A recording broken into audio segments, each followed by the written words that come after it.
ሶ ኢራን እስራኤል ላይ የጀሃነም በር ከፍታለች ስትለካ ቀልዷን አልነበረም። ያው አይታችኋል ትላንትና ብሮ wasn't lying ትላንትና እንግዲህ እንዳያችሁት እስራኤል የሌለ ፋየርወርክ ውስጥ ነው ያደረችው የጀሃነም በር ተከፍቶባት ነው ያደረችው። ትላንት ለእስራኤልና ለቴል አቪቭ ነዋሪዎች እጅግ የጭንቀት ምሽት ነበር ተብሎ ቢነገር ማጋነን አይደለም። What an amazing thing we're seeing. የዚህን ጥቃት ሌቭል በደንብ ያያችሁት አይደለም መሰለኝ። ተወሰኑ ሰዓታት በፊት ጥቃት ያስተናገደች ነበር። አሰላሙ አለይኩም ወራህመቱላሂ ተዓላ ወበረካቱ። ውድና የተከበራችሁ የኑር ፋሚሊዎች እንዴት አላችሁ? ዛሬም እንግዲህ እንደተለመደው አዲስ አነጋጋሪ የሆኑ ቆንጆ ቪዲዮዎችን ወደ እናንተ ይዤላችሁ መጥቻለሁኝ። እንግዲህ ብዙ ሰዎች እንግዲህ ኢራን ለምንድነው ኒውክሌር የምትለው ለምንድነው ሚሳኤሎቿ ላይ እንደዚህ በጣም እያመረተች ያለችው ብሎ ብዙ ሰዎች ጥያቄ ያቀርባሉ። ይህ ግን መልስ ይሆነላችሁ ይመስለኛል። ኢራን አሁንም ጠንካራ ሆና እስካልወጣች ድረስ መቀጠላችንም ኢራን እንደ ሀገር መቀጠል ማችልበት ሁኔታ ውስጥ ነው የምትገባው። እስራኤል ከአሜሪካና እንግሊዝ ጋር በመሆን ነው አታክ የሚያደርጓት። ዲፌንስ ሲያደርጉም ደግሞ ኢራን በአጸፋው ምላሽ ስትሰጥ እንደዚሁ ደግሞ ሚሳኤሎቿ እስራኤል እንዳያጠቁ ዲፌንስ የሚያደርጉት ብቻዋን አይደለችም እስራኤል የምትከላከለው ማለት ነው። እንደዚሁ አሜሪካ እንግሊዝና የአውሮፓ አንዳንድ ሀገራት ጭምር ሆነው ነው የሚከላከሉት። ብዙ ሀገራት ሆነው ነው ይህን ሚሳኤል ዲፌንስ የሚያደርጉት። እነዛን ዲፌንሶች ሰባብራ ገብታ ነው አታክ እያደረገች ያለችው ማለት ነው። በተቃራኒው ደግሞ እሷ ስትጠቃ በጣም ጥቃቱ የከፋ የሚሆነውና ትንሽ ገዝፎ የሚታየው ብቻዋን አይደለም እስራኤል እያጠቃች ያለችው በአሜሪካ ጀቶች እንዲሁም ደግሞ በአሜሪካ ሚሊተሪ ሰዎች እየታገዘች ነው አታክ የምታደርጋት። ለዛም ደግሞ አሜሪካና ኢራን ሊመጣጠኑ አይችሉም። ምናልባት ደግሞ የእስራኤል ጥቃት ከፍ ብሎ ይታይ ይችላል ማለት ነው። ይህ ሚሳኤል እንግዲህ እየዘነበ ባለበት ሰዓት እንግዲህ የእስራኤል ኮሚኒኬሽን ቢሮ እንግዲህ መግለጫ እየሰጡ ነበር። በመተመለከቱ ቪዲዮ Israel has the capability to defend itself. ይህን መረጃ እንግዲህ እየሰጠ ባለበት ሁኔታ ነው የእስራኤል ሚሳኤሎች መዝነብ የጀመሩት። እንግዲህ በመሃል ቆም ብሎ የሚያዳምጠው መረጃው እየደረሰው ነው ያለው። ሚሳኤሎች እየዘነቡ እንደሆነ ወደ ቴል አቪቭ መረጃው እየደረሰው ነው ያለው። ይህን መግለጫ እንግዲህ እየሰጠ ነበር። ነገር ግን ደግሞ መግለጫውን አቋርጦ ወደ ቤዝመንት በመግባት እንግዲህ ግራውንድ ውስጥ ገብቶ ነው ህይወቱን ያተረፈው። እንግዲህ ብዙ መረጃዎች እየወጡ ያሉ በዚህ ዙሪያ አብዛኛዎቹ እንግዲህ እስራኤል አታክ አድርጋለች የተሻለ ወይም ደግሞ ኢራን አታክ አድርጋለች ይላሉ። ነገሩ ግን ብዙ ባይገጋልና ወደ ሰከነ መንገድ ወደ ድርድር ቢመለሱ ቆንጆ ነው ብዬ አስባለሁኝ። ነገር ግን እስቲ አንዳንድ መረጃዎችን ኢንሻአላህ እንመልከት። በትላንትናው ምሽት ስለነበረው የኢራን የመልሶ ማጥቃት አዳዲስ መረጃዎችን ነግራችኋለሁ። ቪዲዮ እያጠፋብኝ ነው። እስከ መጨረሻው ኮፒ ሊንክ እያደረጋችሁ ተከታተሉኝ። ትላንት ለእስራኤልና ለቴል አቪቭ ነዋሪዎች እጅግ የጭንቀት ምሽት ነበር ተብሎ ቢነገር ማጋነን አይደለም። ዛሬ ምንም ሳንተኛ ነው ፀሐይ ይወጣችሁ ይላሉ የቴል አቪቭ ነዋሪዎች። ይሄ በምስሉ ላይ የምትመለከቱት ሰው በእስራኤል የሚገኘው የአሜሪካ አምባሳደር ነው። ከባድ ምሽት ነበር ይላል።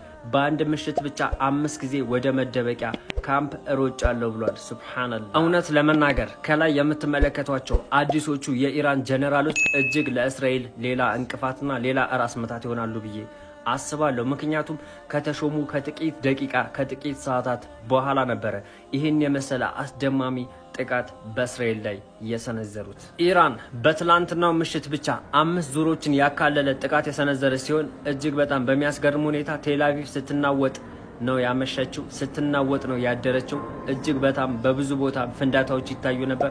በብዙዎች ቦታ ላይ ጭሶች ይታዩ ነበር። አምቡላንሶች እየጮሁ ነበር ያደሩት። ህዝቦቿም ከመሬት ስር ባለ መደበቂያ ውስጥ ነው ያደሩት። ዛ ኢራን የተኮሰቻቸው ሚሳኤሎች የአሜሪካን የመከላከል ጥበብን ጥሰው ነበር ያለፉት። ምክንያቱም እስራኤል ብቻዋን መቋቋም አትችልም። ስታጠቃም ይሁን ስትከላከል አሜሪካ ሁሌም ከጎኗ አለች። የአሜሪካ የአየር መቃወሚያዎች አብሮ ሲያግዙ ነበር ያደሩት። በነገራችን ላይ በዚህ አጋጣሚ ሁላችንም መገንዘብ ያለብን እኛ እየተመለከትን ያለነው ከተማ ላይ ስለሚፈነዱ ፍንዳታዎች ነው። ነገር ግን ኢራን እያጠቃች የነበረችው ቴል አቪቭን ብቻ አልነበረም።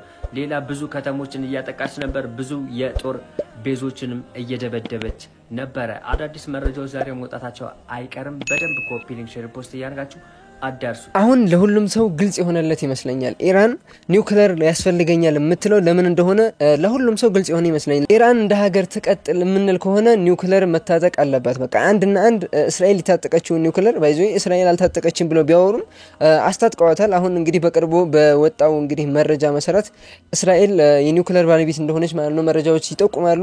በዚህ ሁኔታ ደግሞ ኢራን ራሷን ሰርቫይቭ አድርጋ መቆየት ከፈለገች አንድና አንድ ኒውክሌር ባለቤት መሆን አለባት። ካልሆነ ሊያከብሯት አይችሉም፣ ሊካበሩ ሊቀጥሉ አይችሉም ማለት ነው ብዬ ነው የማስበው። እናንተ እንግዲህ ሐሳባችሁን ኮሜንት ላይ ያስቀምጡልኝ። ወደ ቀጣይ ቪዲዮ ኢራን እስራኤል ላይ የጀሃነም በር ከፍታለች ስትለካ ቀልዷን አልነበረም። ያው አይታችኋል ትላንትና ብሮ wasn't lying ትላንትና እንግዲህ እንዳያችሁት እስራኤል የሌለ ፋየርወርክ ውስጥ ነው ያደረችው የጀሃነም በር ተከፍቶባት ነው ያደረችው። ኢራን ግን ለምንድነው ወዲያው ያንን አታክ ያደረገችው የሚለውን እስቲ ልንገራችሁ ሶ ይህ የእስራኤል ኢራን ላይ ያደረገችው አታክ ኦርደር የተሰጠው ሐሰን ነስረላ ልክ ከሞተ በኋላ ነው which is በጣም ወራት አልፈዋልና ይህ ኦርደር ከተሰጠ በኋላ እስራኤል ወደ ኢራን ኤጀንቶቿን ቀስ በቀስ ካስገባች በኋላ እንዲሁም ደግሞ ለነዚህ ኤጀንቶች ድሮኖች መስሪያ መሳሪያዎችን የጦር መሳሪያዎችን ቀስ በቀስ በትንንሽ አማውንት ስመግል ካደረገች በኋላ የትላንቱ አታክ ከመፈጸሙ በፊት እነዚህ ውስጥ የነበሩት ኤጀንቶች ያደረጉት ነገር ምንድነው የኢራንን ኤር ዲፌንስ ሲስተም ሳቦታጅ ማድረግ ነውና የኢራን ኤር ዲፌንስ ሲስተም እንዳይሰራ ማድረግ ነው ጥቃት መፈጸም ነው እዛ ላይ ለዛም ደግሞ የኢራን ኤር ዲፌንስ እንዳይሰራ በመደረጉ የእስራኤል የጦር አውሮፕላኖች ትላንትና ሙሉ ቀን እንደልባቸው የኢራን አየር ክልል ላይ ሲፈነጩ ነው ያሉት የፈጸሙትን ጥቃት ፈጽመዋል ያለም ማንንም ሳይነካቸው ኢራን ወዲያው ያን ጥቃት ተከትሎ እንግዲህ ወዲያው አጸፋ ያለመለሰችው ወዲያው ሚሳኤል በተተኩስ መልሶ የእስራኤል ጀቶች ደግሞ ለሪታሊዬሽን ቢመጡ ራስን ዲፌንድ ማድረግ ካልቻልክ ሶ ፖይንትለስ ስለሆነ ለጊዜው በመቶ ምናምን ድሮኖች ትንሽ ድሮኖች ተኩሰው ጊዜ የመግዣ ምናምን አይነት ፕሮሰስ ነበር የነበረው መጀመሪያ ላይ ትላንትና ወደ መግሪብ አካባቢ የኢራን ኤር ዲፌንስ ሲስተም ሙሉ ለሙሉ በሷ አንደር ሄር ኮንትሮል በማድረጓና እንዲሰራ በማድረጓ ካደረገች በኋላ እንግዲህ ወዲያው ጥቃት ፈጽማለች ትላንትና ያያችሁትን ከባባር ጥቃቶች ፈጽማለች ኤር ዲፌንስ ሲስተማን እንዲሰራ ካደረገች በኋላ የትላንትናው ጥቃት እንግዲህ በጣም ሰክሰስፉል የተባለ ጥቃት ነው ኢን ዘ ሀርት ኦፍ እስራኤል ከባባር ጥቃቶችን አድርሷል የእስራኤል ፔንታጎን የሚባለው የእስራኤል ዲፌንስ ሚኒስትሪ ቢልዲንግም ተመቷል የተለያዩ የሚሊተሪ ፋሲሊቲዎች ተመቷል የሚሳኤል መገጣጠሚያዎች ተመተዋል እስራኤል ውስጥ በጣም ከባባር ጥቃቶች ተፈጽመዋል ትላንትና ሰክሰስፉል የሆነ ጥቃት ነው የተባለውና እስከ ጧት የቀጠለ ነው የእስራኤል ጥቃት ምንድነው የኢራን ጥቃት ከዚህ ውጭ እንግዲህ የኢራን ኤር ዲፌንስ ሲስተም የትላንቱ ባይተው የትላንቱ የሚሳኤል ጥቃት ለየት የሚያደርገው ደግሞ for the first time ከሰብማሪን የተተኮሱ ሚሳኤሎችን መተው አታክ አድርገዋል ሶ ከሰርጓጅ መርከብ ስለ ሰርጓጅ መርከብ ኃይላ ባልሰራም እንዴ ብሮ ቴላስ about ሰርጓጅ መርከብ ብቻ ማለት ነው የሁሉ አታክ ተፈጽሟል እንዲሁም ደግሞ ኤር ዲፌንስ ሲስተማ ከሰራ በኋላ according to ኢራን ትላንትና ሁለት የእስራኤል F-15 የጦር ጀቶችን መጣሏን ተናግራለች which is ከባድ ነገር እነዚህ ጀቶች በቀላሉ የሚመቱ አይደሉም መጣጥላለች ከጣለችው ውስጥ ደግሞ አንደኛውን ፓይለት መማረኳን ተናግራለች እስራኤል እስካሁን ኮንፈርምም ዲናይም ባታደርግም ግን ኢራን አንዱን ፓይለት ማርክ ያለው ሁለት ጀቶች መትቼ ጥያለሁ ብላለች ትላንትና ማታ ባለፈው ስለ ኢራንና እስራኤል ቢዋጉ ምን ሀፕን ያደርጋል የሚል አናሊሲስ ላይ ነግራችሁ ነበር ይህ ሀፕን የሚያደርግ ከሆነ የእስራኤል የጦር አብራሪዎች በኢራን እጃቸውን ወደ ኋላ ታስረው የኢራን ቲቪ ላይ መቅረባቸው አይቀርም የሚል አናሊሲስ መውጣቱን ነግራችሁ ነበርና ያው ያ እውነት እየሆነ ይመስላል እንግዲህ ኢራን የጦር አብራሪዎችን ይጃሉ ብላለች የዓለም መሪዎች ነገሮቹን አረ በሰላም እንፍታ በቃላሽ እንባባል ይያሉ ነው በተለይ የአረብ ሀገራት መሪዎች ሰላም ይሻላል ይያሉ ነው ኢራን እንግዲህ በመላሹ ይህ የተደረገው አታክ ማለት ነው ከኒውክሌር ማብላላት ሂደት መቼም ሊያስቆመኝ አይችልም እንዳውም የኒውክሌር ማብላላት ሂደቱን የበለጠ አጠናክሮ ይቀጥልበታል ነው ምክንያቱም ደግሞ የሰርቫይቫል ጉዳይ ነው ብላለች ማለት ነው አላኩልሃል መላሹን እንግዲህ በዚህ አኳሃን ማለት ነው አዳሯን እንግዲህ ወደ ሚሳኤሎቿን ወደ እስራኤል ወደ ቴል አቪቭ ስታዘንብባና ያደረችው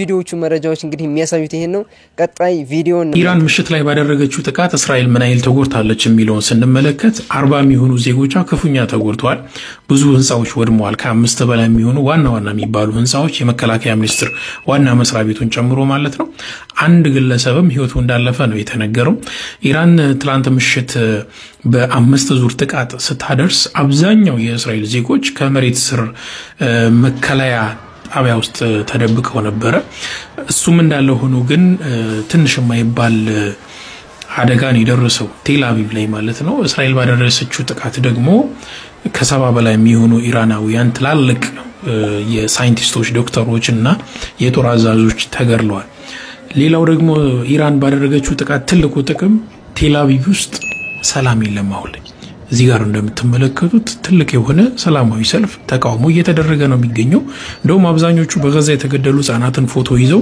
ፍሪ ፓለስታይን ሲሉ ተመልክተዋል አይሁዳውያን ማለት ነው ለአንዳንድ እንደውም በዚሁ አጋጣሚ ለአንዳንድ ደናቁርት ኢትዮጵያውያን ይሄን ቪዲዮ ብታደርሱላቸው ደስ ይለኛል አይሁዳውያን እንኳን አሁን ላይ ስለ ፍልስጤማውያን ነጻነት እያወሩ ነው የሚገኙት ከምንም በላይ ግን ኢራን እነዚህን ሁለት የጦር ጀት አብራሪዎችን ጀት መታ ከጣለች በኋላ እነዚህን ሁለት አብራሪዎች አስራለች እዚህ ጋር የምትመለከቷት አንዷ አሜሪካዊት ናት እየተባለች ነው ይህን ነገር እያደረገች ያለችው ኢራን ብቻዋን ነች። ከጎኗ ማንም እንደዚህ ዲፌንስ የሚያግዛት የለም። አታክም ስታደርግ እንደዚሁ የሚያግዛት አካል የለም እና እንግዲህ የሰለጠን የሚሉትን ሀገራቶችን ነው እንግዲህ እሷ ዲፌንስ እያደረገች ያለችው እየተዋጋችም ያለችው ራሷንም እየተከላከለች እያጠቃች ያለችው ማለት ነው። ይሄንም እንግዲህ ሃይላብን ታውቁታላችሁ። ሃይላብም እንግዲህ ቪዲዮዎችን ሰርቶ ነበር። እሱም ኢራንን በጣም ያደነቀበትን ቪዲዮ ለቆ ነበር። እሱን ቪዲዮ እንድትመለከቱት ጋብዛችኋለሁኝ። ሐሳባችሁን ኮሜንት ላይ አስቀምጡ። What an amazing thing we're seeing. የዚህን ጥቃት ሌቭል በደንብ ያያችሁት አይደለም መሰለኝ። የተወሰኑ ሰዓታት በፊት ጥቃት እያስተናገደች ነበረ ኢራን። የተወሰኑ ቶፕ የሚባሉ ጀነራሎቿ አመራሮቿ ተገለውባታል። ኤር ዲፌንስ፣ ራዳር፣ ሚሳይል፣ ባሊስቲክ መተኮሻ ሳይቶች ምናምን ተመተውባታል። ኒውክሌር ሳይቶቿም እንደዚሁ የኒውክሌር ማብሪያ ሳይቶቿ ምናምን እንደዚሁ ተመተውባታል ጥቃቱ። ከዛ ተነስታ እንደዚህ አይነት ጥቃት ማድረስ ማለት ይህ የምትመለከቱት ጠቅላላ የተኮሰቻቸው ያላቸው ሚሳይሎች ቴልአቪቭ ላይ ሲያርፉና ከቴልአቪቭ ደግሞ የባሊስቲክ ኢንተርሴፕተር ሚሳይሎች ኢንተርሴፕት ሲያደርጓቸው አየር መቃወሚያዎች ከ150 በላይ የሚሆኑ ሮኬቶች እስካሁን ድረስ ተተኩሰዋል። ቅድም 100 ነበሩ። ሶስተኛ ዌቭ ጥቃት በመክፈት ከ150 በላይ የሚሆኑ ሮኬቶች ተተኩሰው ነበር ወደ እስራኤልና ከነዛ ውስጥ 30 የሚሆኑት ኮንፈርም ተደርጓል። 30 ከ10 እስከ 30 የሚሆኑት መጥተዋል። እንደዚህ ብራይት እንትን ካላቸው እንደዚህ ብራይት ልክ አየር ላይ ያሉ ገና ፕሮጀክት ያላቸው ወደ ምድር እየመጣ ብራይት እንደዚህ ከሆኑ ተመተዋል ማለት ነው። አየር ላይ እየተቀጣጠሉ ነው ማለት ነው። ለምሳሌ ቼክ ዲስ አውት። እዚህ ጋር ፈነዳ። ኢንተርሴፕት ይሄ አለፈ ሂት። ይሄ ማናዘር አታክ ነው። ኢትስ ሃይፐርሶኒክ በጣም ፈጣን ነው። በቴልአቪቭ ውስጥ የሚገኘው የእስራኤል መከላከያ ሚኒስቴር ዋና ቢሮ ሄድኳርተርም አካባቢ ፍንዳታ ተሰምቷል። እንደተመታ ብዙ ሰዎች የተናገሩ ይገኛሉ። ኢትስ አንኮንፈርም ሳይመታ አይቀርም። የእስራኤል ሚሊተሪ ወር ደግሞ የእስራኤል መከላከያ የአይዲኤፍ ቃል አቀባይ የሆነ ሰውዬ መግለጫ የሰጠ ባለበት ሰዓት ነበር ይህ ጥቃት የተካሄደውና መግለጫውን አቋርጦ ነበር የተመለሰው። አሁን መግለጫውን መልሶ ሰጥቷል ከነበረበት ተመልሶ። በዚህ መግለጫ ላይ ምን ተናገረ መሰላችሁ? የጥቃቱን ቦታዎች ብሮድካስት የምታደርጉ ሰዎች ከስራችሁ ተቆጠቡ፣ የጥቃቱን እንትን ማሳየት የለባችሁም፣ ጠላት ይሄ ነገር ተጠቅሞ ድጋሚ ያጠቃናል የሚል ነገር ተናግሯል። So this clearly shows ኢራን ያለመቻቸውን ቦታዎች እየመታች እንደሆነ ማለት አንድ ቦታ ላይ ሚሳይል ሂት አረገ ማለት እዛ ጋር ደካማ ኤር ዲፌንስ አለ ማለት ነው። ኦር ደግሞ ኤር ዲፌንሶች ኢንተርሴፕት ማድረግ አልቻሉም ነበር። ስለዚህ ያ ቦታ ድጋሚ ታርጌት ይደረጋል። አሁን የምንጠብቀው ምንድነው ታውቃላችሁ? አሜሪካ ቤዞች ላይ አረጋዋለሁ ያለችውን ጥቃት ነው የምንጠብቀው። የኢራን ታረጋዋለች ወይስ አታረገው? ወይም ደግሞ መረጃዎቹ እጄ ገብተዋል ያለቻቸው የተለያዩ የኢራን ኒውክሌር ፋሲሊቲዎች የኢራን የኒውክሌር መሳሪያ ኒውክሌር ጦር መሳሪያ ማከማቻ ቦታዎች ላይ ጥቃት ትሰነዝራለች ወይስ ትቆጠባለች? የዛሬዎቹ እንግዲህ መረጃዎች እነዚህን ይመስሉ ነበር። በጣም እንደወደዳችኋቸው ተስፋ አደርጋለሁ። እንግዲህ ይሄን ሁለት ቀን የኢራንና የእስራኤል ጉዳይ በጣም አትራክትድ ወይም ደግሞ ሳቢ የነበረ ጉዳይ ስለነበረ የተዛባ ኢንፎርሜሽን እንዳይኖራችሁ ብዬ ነው እነዚህ መረጃዎች ያቀርብኩላችሁ። ኔክስት ኢንሻአላህ በሌላ ቆንጆ ቪዲዮ ኢንሻአላህ እንመለሳለን፣ እንገናኛለን። እስከዛው ሰላም ቆዩልኝ። እወዳችኋለሁ። ባይ ባይ።